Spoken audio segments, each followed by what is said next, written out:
दामोदरराव आपला नातू आणि नातीच्या स्कूल बाहेर त्यांच्या येण्याची वाट पाहत होते. दुपारच्या कडक उन्हात दामोदरराव चप्पल विना जुना शर्ट पॅन्ट त्याला सुद्धा छिद्र पडलेली होती. आणि तिथेच आपापल्या मुलांना स्कूलमधून घेण्यासाठी त्यांचे आईवडील देखील पोचले होते तिथेच. दामोदररावांची अशी अवस्था पाहून ते एक दुसऱ्याच्या कानामध्ये काहीतरी कुजबुजत होते. तेव्हा तिथे उपस्थित असलेली एक महिला कर्मचारी म्हणाली, "अहो बाबा, तुम्ही एवढ्या दुपारी दुपारी आलात आणि तेही बिना चपलांनी? पायाला फोड येतील अहो तुमच्या." दामोदररावांच्या पाणवलेल्या डोळ्यांनी ते म्हणाले, "बाळा, त्या दुःखाच्या आगीत एवढा चाललो आहे की एवढा कडक उन्हाचं काय घेऊन बसलीस? आता या मातीसारख्या शरीराला काहीच फरक पडत नाही बघ." महिला कर्मचारीला पण सगळं काही समजत होतं, परंतु ती पुढे जास्त काही बोलली नाही. तेवढ्यात दामोदररावांची दोन्ही नातवंड मयूर आणि मुक्ता बाहेर आले. आजोबांना बघून त्यांनी आजोबांना मिठी मारली.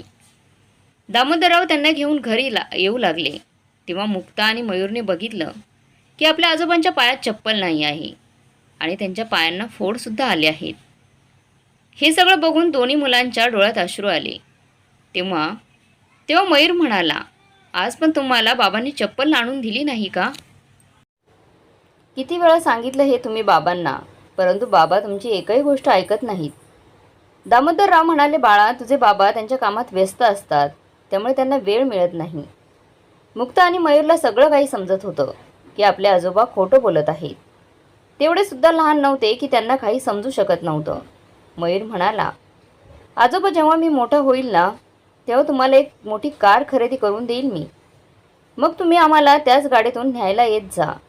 दामोदरराव आपल्या नातवाचं म्हणणं ऐकून हसायला लागले. घरी पोहोचताच बघितलं तर सुनबाई जेवणाच्या टेबलवर मुलं येण्याची वाट पाहत होती.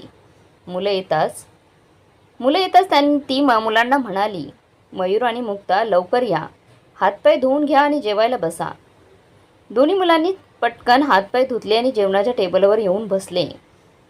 दामोदरराव सुद्धा आपली एक प्लॅस्टिकची छोटी प्लेट घेऊन आले आणि तिथेच खाली जमिनीवर बसले.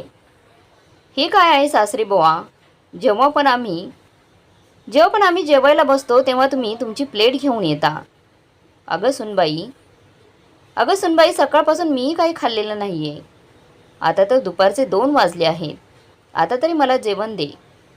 किंजल रागातच म्हणाली, "हो का? मग ती सकाळी तुम्ही जी चहा प्यायला गेलं होतात ते काय होतं? तुम्ही जे चहा प्यायला होता त्याचं काय? जा, पाहिले ते माझ्या आईचे कपडे धुवून वाळत घातलेले आहेत. त्यांना काढून घेऊन या आणि इस्त्री करून घेऊन या." दामोदरराव म्हणाले, "सुनबाई, थोडी तरी दया दाखवून माझ्यावर. आता या म्हातारपणी उपाशीपोटी काही काम होत नाहीत. 2 घास खाऊ दे, त्याच्यानंतरच मी माझे राहिलेले काम करेन." किंजल रागातच म्हणाली, "तुम्हाला ऐकायला येत नाही का बाबा? जी पहिली बाकीची कामे राहिलेली आहेत ती पूर्ण करा पहिली." तेव्हा दामोदरराव गुपचूप तिथून उठून निघून गेले. हे सर्व बघून मयूर आणि मुक्ताच्या डोळ्यात सुद्धा अश्रू आले होते. बिचारा दामोदररावांनी सर्व कामे पूर्ण केली आणि किचनमध्ये जाऊन पाहिलं तर सर्व जेवण संपलं होतं. हे सर्व बघून त्यांचे डोळे पाण्याने भरले. मयूर आणि मुक्तासुद्धा हॉलमध्ये बसून होमवर्क करत असताना त्यांनी हे सर्व काही पाहिले. परंतु बाजूलाच किंजल बसली होती, आपली आई बसली होती. त्यामुळे आता ते आपल्या असाही आजोबांसाठी काही करू शकत नव्हते. बिचारे दामोदरराव आपल्या रूममध्ये जाऊन शांतपणे बसले. तेव्हा त्यांची नजर त्यांच्या चादरीखाली ठेवलेल्या 2 डब्यांवर गेली. ते डबे मयूर आणि मुक्ताच्या शाळेतले डबे होते. त्यांनी ते डबे उघडून पाहिले तर ते डबे भरलेले होते. याचा अर्थ की मयूर आणि मुक्ताने शाळेमध्ये डबे खाल्लेच नाहीत. तेव्हा दामोदरराव समजून गेले की दोन्ही मुलांनी आपल्या आजोबांचं पोट भरावे म्हणून डबा खाल्ला नाही. हा सगळा विचार करून त्यांच्या डोळ्यामध्ये पाणी आलं. दुसऱ्या दिवशी दामोदरराव आपल्या रूममध्ये झोपले होते. दोन्ही मुलं त्यांच्याजवळ आली आणि म्हणाली, "आजोबा, तुम्ही तुमचे डोळे बंद करा." "अरे मुलांनो, हे काय आहे? आता माझं वय आहे का हे खेळण्याचं?" मुक्ता म्हणाली, "आजोबा प्लीज, तुम्ही डोळे बंद करा ना. मी तुमच्यासाठी काहीतरी आणलं आहे." "काय आहे मुलांनो?" "आजोबा, तुम्ही डोळे तर बंद करा पहिले." दामोदररावांनी आपले डोळे बंद केले. थोड्या वेळानंतर मयूर म्हणाला, "आजोबा, आता डोळे उघडा." दामोदररावांनी डोळे उघडले आणि बघितलं तर त्यांच्यासाठी नवीन चप्पल आणि 2 नवीन ड्रेस होते. दामोदरराव आश्चर्यचकित होऊन म्हणाले, हे सगळं तुमच्या बाबांनी कधी आणलं आणि त्यांनी हे मला का नाहीच दिलं? तुम्ही का देत आहात? तेव्हा मुक्ता म्हणाले, आजोबा, बाबांनी नाही आणले ते. मी आणि मयूरदादांनी आमची पिगी बँक फोडली आणि त्याच पैशाने हे सगळं आणलं आहे तुमच्यासाठी. तुम्ही आम्हाला अणवाणी आणि फाटलेले कपडे घालून न्यायला येता तर ते बघून आम्हाला अजिबात चांगलं वाटत नाही बाबा. मुलांचं बोलणं ऐकून दामोदररावांच्या डोळ्यातून अश्रू जोरजोराने वाहू लागले. तेवढ्यातच त्यांची सून किंजल आतमध्ये येते. तेव्हा तिला नवीन चप्पल आणि ड्रेस दिसताच ती रागातच म्हणते, हे सगळं कुठून घेऊन आलास म्हाताऱ्या? कुठे चोरी तर केली नाहीस ना? दामोदरराव शांतपणे म्हणतात की सुनबाई, मी कुठेही चोरी केलेली नाही आहे. खोटं बोलत आहेस म्हाताऱ्या. नाहीतर तुझ्याजवळ ही नवीन कपडे आणि चप्पल कुठून आली? कुठून एवढे पैसे आले तुमच्याजवळ? एवढं बोलून किंजल दामोदररावांना मारायला लागली. तेव्हा मयूर आणि मुक्ता रडतच म्हणाले, आई, नको मारू बा आजोबांना. आजोबांनी चोरी केलेली नाही आहे. आम्ही आमची पिढी बँक फोडली आणि आजोबांसाठी चप्पल आणि कपडे घेऊन आलो आहोत. हे सर्व ऐकताच किंजलने आपल्या मुलांना सुद्धा एक एक कानाखाली मारली आणि मुलांना त्या रूममधून बाहेर काढले आणि बाहेर येऊन दामोदररावांच्या रूमला बाहेरून कडी लावून घेतली. आतमधून सतत दामोदररावांच्या विनवणीचा आवाज येत होता. तेव्हा मयूर आणि मुक्ताने बघितलं की किंजलचा फोन समोरच टेबलवर होता. मयूरने हिम्मत करून आज आपल्या काकांना फोन लावला. मयूरने सर्व काही रडत आपल्या काकांना सांगितलं. हे सगळं ऐकून किशोर लगेच तिकडून निघाला. मयूर आणि मुक्ता आपल्या काकांच्या सांगण्यानुसार घरातून बाहेर निघाले आणि जेव्हा घरी परत आले तेव्हा आपल्या मुलांचं असं रूप बघून किंजलचे हातपाय थरथर कापायला लागले होते. तिच्या हातातून काठी सुटून जमिनीवर पडली. तेवढ्यातच किशोरसुद्धा तिथे पोचला होता. त्यांनी धावतच जाऊन आपल्या बाबांना मिठी मारली. परंतु जशी त्यांची नजर आपल्या वडिलांच्या डोक्यावर पडली तशी त्याच्या पायाखालची जमीन सरकली. बाबा, हे काय तुमच्या डोक्यावर? मला खरं खरं सांगा, काय काय अत्याचार होतं तुमच्यावर इथे? आणि मला तुम्ही हे सगळं सांगितलं का नाही? का सगळं एवढं सहन करत बसलात? एकदा सांगून तर बघितलं असतं बाबा. फक्त एकदा तर सांगायला पाहिजे होतं तुम्ही तुमच्या या मुलाला. तुमच्यासाठी तर जीवसुद्धा हातात काढून ठेवला असता मी. दामोदरराव काहीच बोलले नाहीत, फक्त रडत राहिले आणि विचार करत होते की जर मी सुद्धा माझ्या बायकोसोबत या जगातून निघून गेलो असतो तर माझ्यासोबत हे सगळं झालंच नसतं. ते मागच्या आठवणींमध्ये गेले. सासरी बुवा, ओ सासरी बुवा, माझ्या आईला जाऊन 10 दिवस होऊन गेले. तरीसुद्धा माझ्या आईचे कपडे तुम्ही इस्त्री करून नाही ठेवले. तुम्हाला माहीत आहे ना, पुढच्या वेळेस जेव्हा ती येईल तेव्हा ती हे कपडे घालेल. नाहीतर मग काय, तुम्ही तिला नवीन कपडे घेऊन देणार आहात का? किंजल आपल्या सासऱ्यांना दामोदररावांना म्हणते.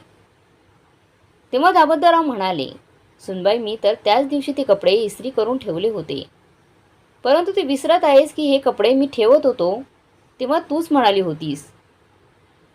होतीस की माझ्या आईच्या कपाटाला हात लावू नको. मी स्वतः कपडे ठेवीन आणि म्हणूनच तर हे कपडे एवढ्या दिवसांपासून इथे आहेत. किंजल दामोदररावांना म्हणाली की तुमच्या आईबाबांना तुम्हाला काही शिकवलं आहे की नाही ते माहीत नाही आहे, परंतु तोंडाला तोंड देणं मात्र व्यवस्थित शिकवलं आहे तुम्हाला. ठीक आहे, तुम्ही 10 दिवसांपूर्वी या कपड्यांना इस्त्री केली होती. आता 10 दिवस हे कपडे इस्त्री करून बाहेर इथेच धूळ खात पडले आहेत. त्यामुळे परत एकदा जा आणि परत त्यांना व्यवस्थित इस्त्री करून घेऊन या आणि मग ते कपाटामध्ये ठेवून देते मी ते. आणि तुम्ही जे एवढं दात चावून मला बोलत आहात ना की मी आईच्या कपाटाला तुम्हाला कधी हात लावून देत नाही, तर त्यात मी काय चुकीचं करत आहे? तुमचा काय भरोसा? इथून कपाटातून काही उचललात आणि तुमच्या मुलीला देऊन आलात तर? माहीत नाही कुठल्या भिकाऱ्यांच्या घरी मी आली आहे. माझं तर जीवनच बर्बाद झालं आहे. एवढं सगळं बोलून किंजल वाकडं तकडं तोंड करून तिथून निघून गेली. किंजलचं लग्न होऊन जवळजवळ 15 वर्ष झाली होती. 2 मुलं होऊन मोठी झाली, तरीसुद्धा सासरी तिला आपलेपणा कधी काही वाटलाच नव्हता. एका मुलीसाठी सासरी अजून कोणाकडून प्रेम मिळो ना मिळो, परंतु नवरा आणि सासूकडून थोडं प्रेम जरी मिळालं तरी सासरचं घर आपलंसं वाटायला लागतं. परंतु इथं तर किंजलसाठी कुणी काही केलं तरी किंजल आतून संतुष्ट नव्हतीच. बिचारी दामोदरराव तिच्या आईचे कपडे गुपचूप इस्त्री करण्यासाठी निघून गेले.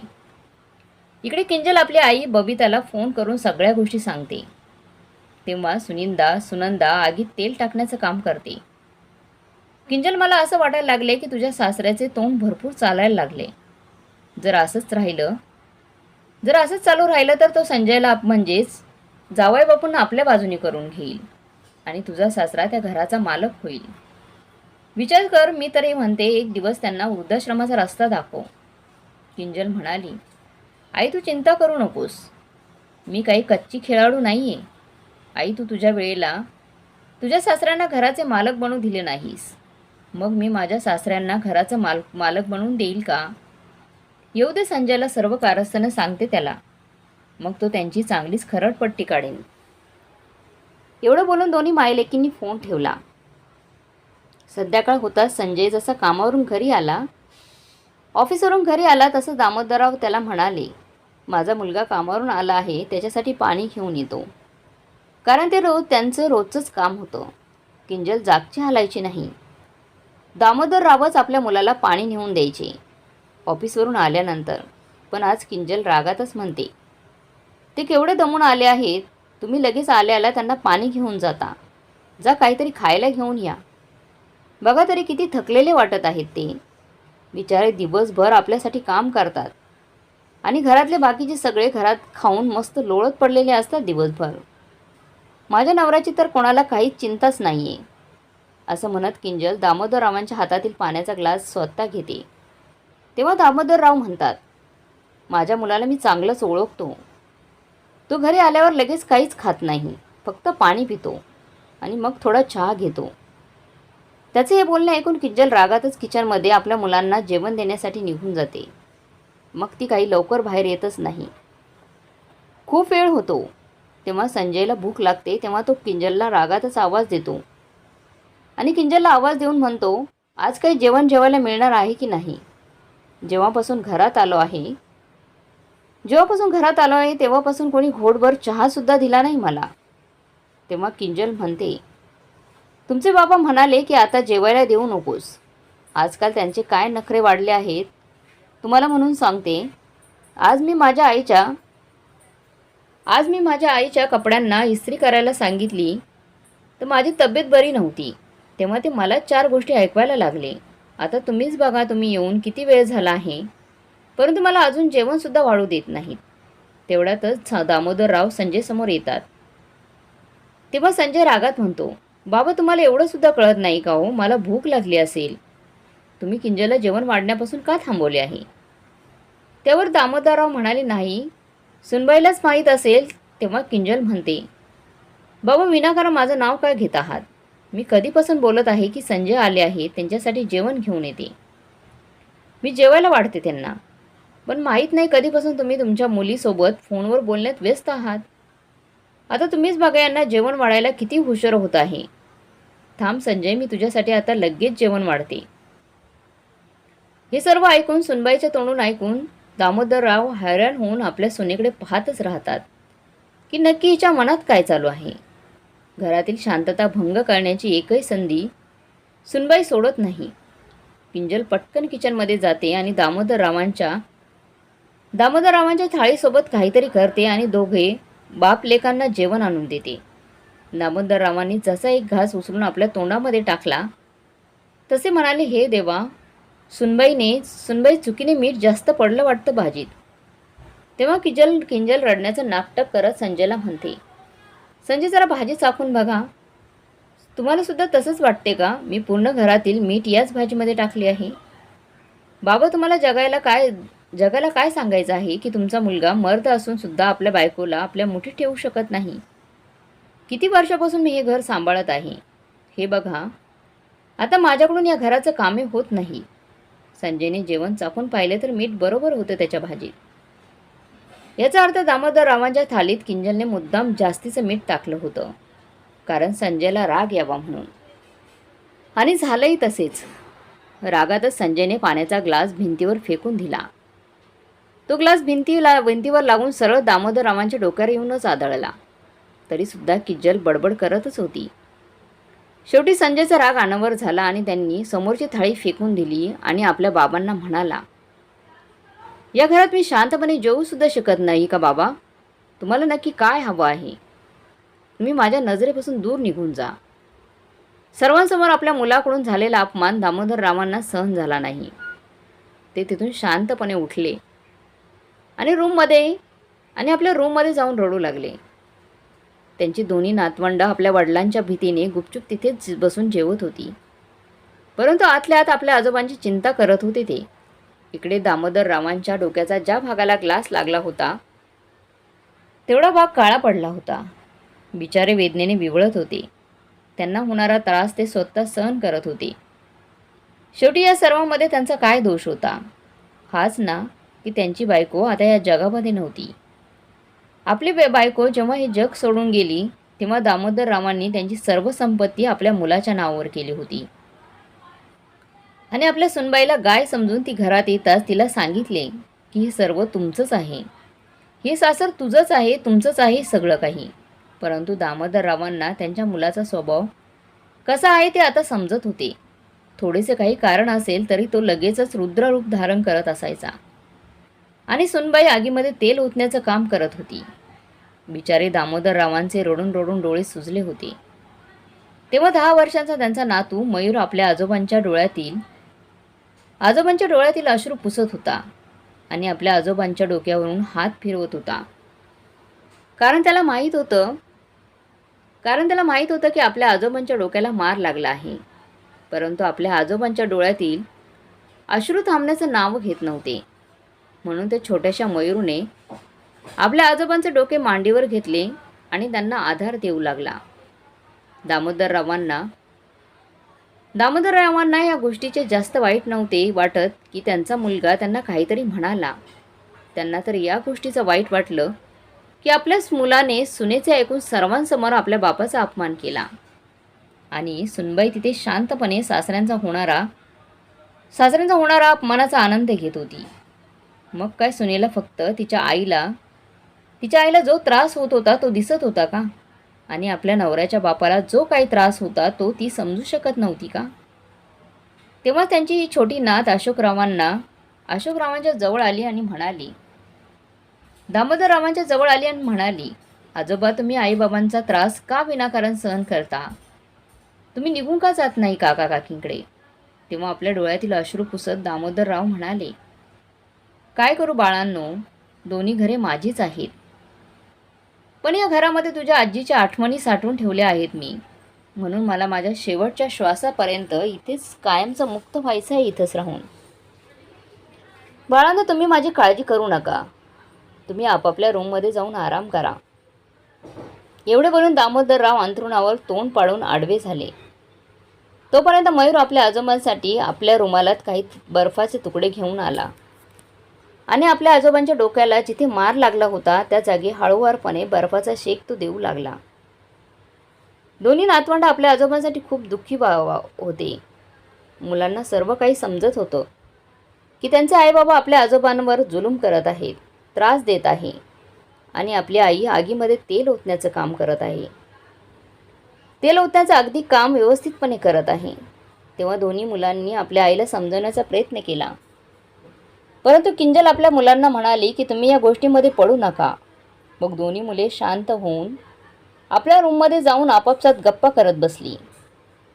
तेव्हाच किंजल दामोदररावांच्या रूममध्ये आली आणि म्हणाली, पाहिलंत का, हे घर माझं आहे. या घरात माझ्या मनाविरुद्ध एक पानसुद्धा हलू शकत नाही आणि तुम्ही मला शिकवायला जात होतात. तेव्हा दामोदरराव तिला म्हणाले, सुनबाई, जर तुझ्या बाबांबरोबर तुझ्या वडिलांवर तुझ्या बहिणीने असा व्यवहार केला असता तर तुला चाललं असतं का हे? तेव्हा किंजल म्हणाले, त्याचं सोडून द्या. हो, तुमचे बघा, 2-2 सुना असून सुद्धा 2 घासासाठी तुम्हाला तरसावे लागते. माझ्या घरी तर सर्व काही ठीक आहे. त्यावर दामोदरराव म्हणाले, हे बघ सुनबाई, आज तू सुनेच्या भूमिकेत आहेस, परंतु उद्या जेव्हा तू सासू बनशील आणि संजय कोणाचा तरी सासरा बनेल तेव्हा तुम्हा दोघांबरोबर सुद्धा तुमची मुले तशीच वागणार आहेत बघा. म्हणूनच मी तुला हात जोडून विनंती करत आहे, आम्हा बाप लेकांच्या नात्यामध्ये विनाकारण दुरावा आणण्याचा प्रयत्न करू नकोस. आणि आगीमध्ये तेल ओतण्याचं जे तू काम करत आहेस ना, ते चुकीचं काम करत आहेस तू. प्रत्येक मुलगी ही आपल्या सासरी आल्यानंतर तिथल्या चालीरीती परंपरा या स्वतः आत्मसात करते आणि त्याप्रमाणे आपले जीवन जगते. परंतु इथे तर तू सर्व काही तुझ्या मनाचंच वागत आहेस, मनाचंच करत आहेस. परंतु काही झालं तरी मी माझ्या नातवाला त्यांच्या आईबाबांसारखं होऊ देणार नाही.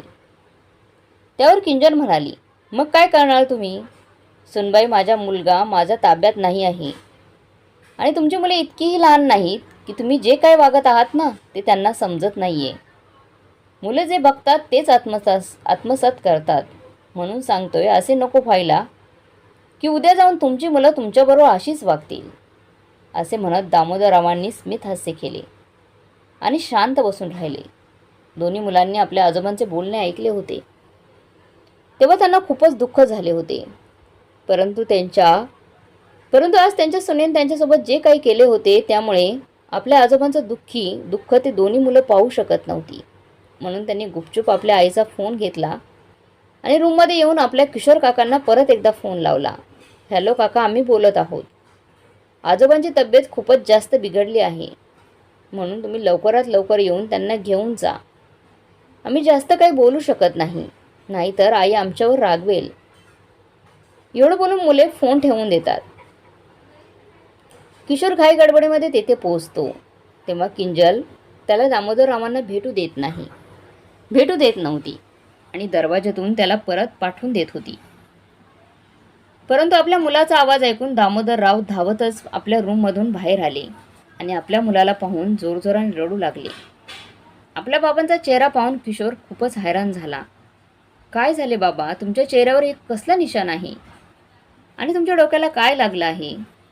सर्वजण शांत होते. तेव्हाच मयूर आणि मुक्ता पोलिसांना घेऊन तिथे पोहोचले. तेव्हा मयूरने आपल्या काकांना म्हणजे किशोरला आपल्या आईबाबांच्या कारस्थानाविषयी सर्व काही सांगितले. किशोरने सर्व गोष्टी ऐकल्यानंतर तर तो स्तब्ध झाला. त्याला खूप वाईट वाटलं आणि आपल्या बाबांना तो म्हणाला, बाबा, या सर्व गोष्टी तुम्ही या अगोदरच मला का नाही सांगितल्यात? का तेवढं सगळं सहन करत बसला?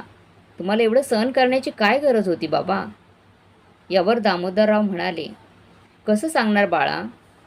जेव्हा तुझ्या आईचे शेवटचे श्वास चालू होते तेव्हा तिने माझ्याकडून शब्द घेतला होता की तुम्हाला थोडं सहन करावं लागेल तरी चालेल, परंतु आपल्या दोन्ही मुलांच्या संसारात कोणताही अडथळा येईल असं वागू नका. आपल्या दोन्ही सुना म्हणजे आपल्या दोन्ही मुली आहेत. त्यांच्यासाठी हे घर वेगळे नाही तर त्यांचंच आहे. तेव्हा किशोर म्हणाला, बाबा, आई काही चुकीचं बोलली नाही, परंतु तुम्ही तरी किती सहन करणार?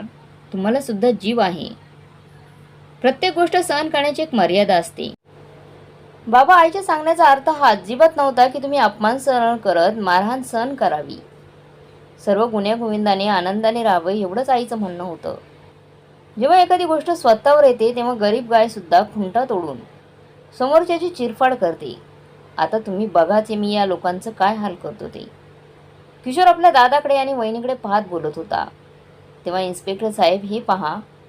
तो इन्स्पेक्टर साहेबांना म्हणाला, हे पहा, या दोघांनी माझ्या बाबांवर किती अत्याचार केले आहेत.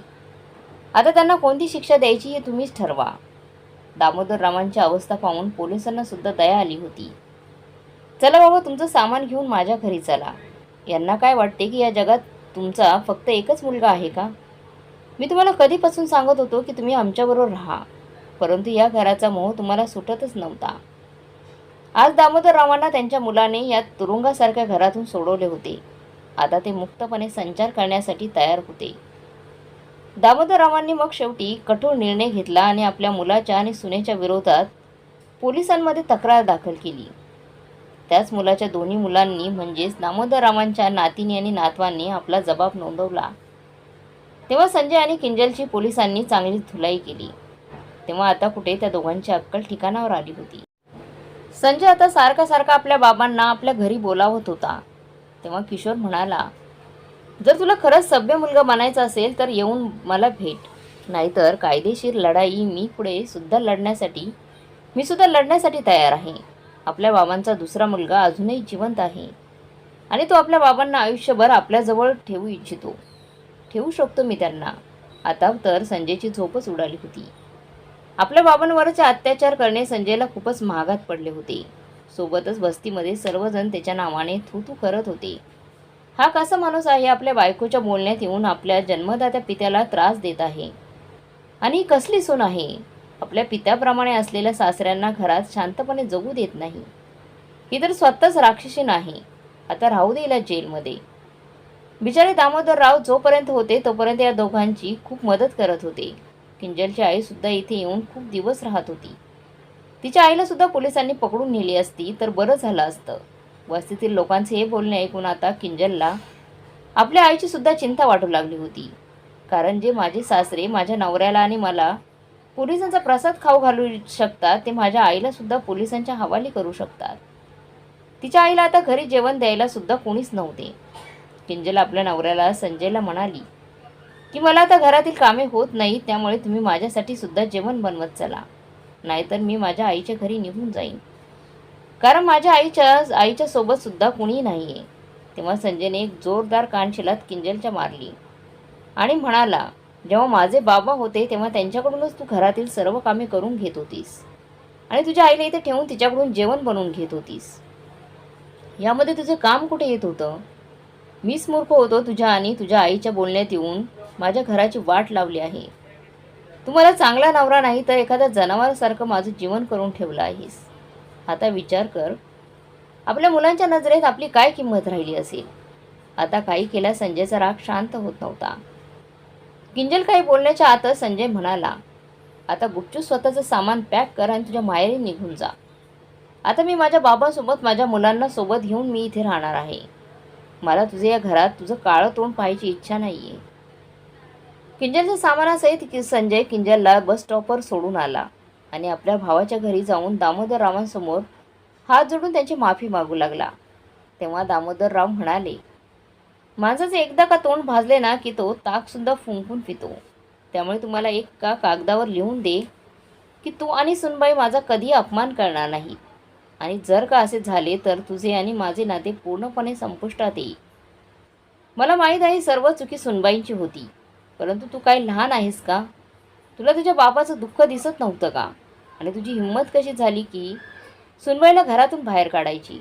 चुकी फक्त तिची नव्हती, तुझी सुद्धा होती. संजयची दोन्ही मुलं सुद्धा आपल्या आजोबांच्या बाजूने होती.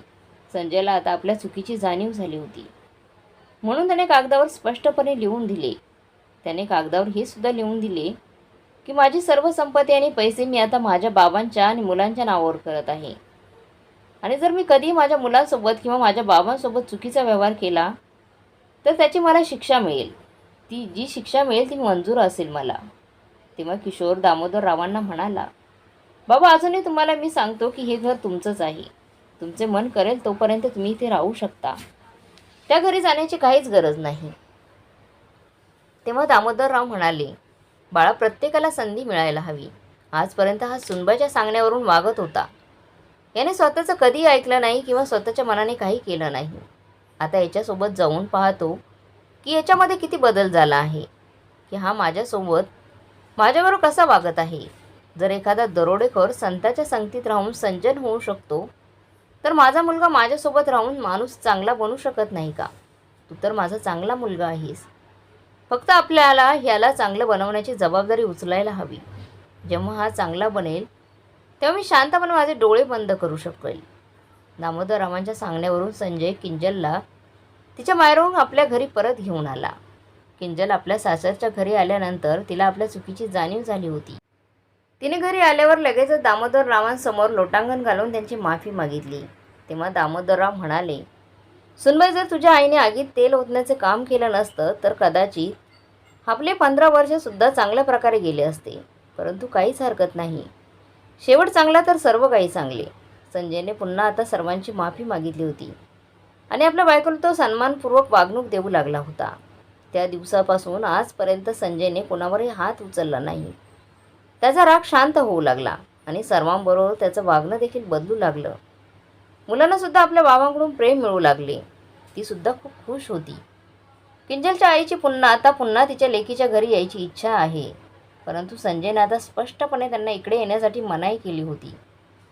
संजयने सांगितले होते, जर तुम्हाला तुमच्या मुलीला भेटायचं असेल तर तुमची मुलगी तिकडे येऊन तुम्हाला भेटेल, परंतु तुम्हाला इकडे येण्याची काहीच गरज नाही आहे. तेव्हा दामोदरराव म्हणाले, या सर्व गोष्टींमध्ये त्यांचा काही दोष नाही. त्या चुकीच्या सांगत होत्या, परंतु काय चुकीचं आहे, काय चुकीचं आणि काय बरोबर हे तुम्हाला समजायला हवं होतं, कारण तुम्ही दोघेही तेवढे लहान नव्हतात. परंतु किंजलच्या आईलाच आता सर्व काही समजले होते की आपली आता डाळ शिजणार नाही. म्हणून ती किंजलला भेटायला येत होती, परंतु ती घराच्या बाहेरच भेटून आपल्या घरी निघून जात होती. कारण म्हणतात ना, जसं आपलं कर्म असतं तसंच आपल्याला फळ मिळत असतं. कारण किंजलच्या आईने जसं कर्म केलं होतं त्याचं फळ तिला मिळाले होते.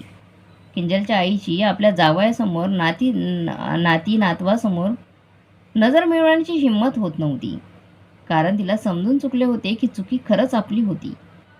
खरं तर कसं असतं, चुकी आपली आहे हे माणसाला अगोदरच माहीत असतं, परंतु दुसऱ्याला त्रास देताना आपल्याला आनंद वाटतो. परंतु दिवस फिरल्यानंतर जेव्हा आपल्याला त्रास होतो तेव्हाच माणसाला आपल्या वाईट कर्माची जाणीव होते.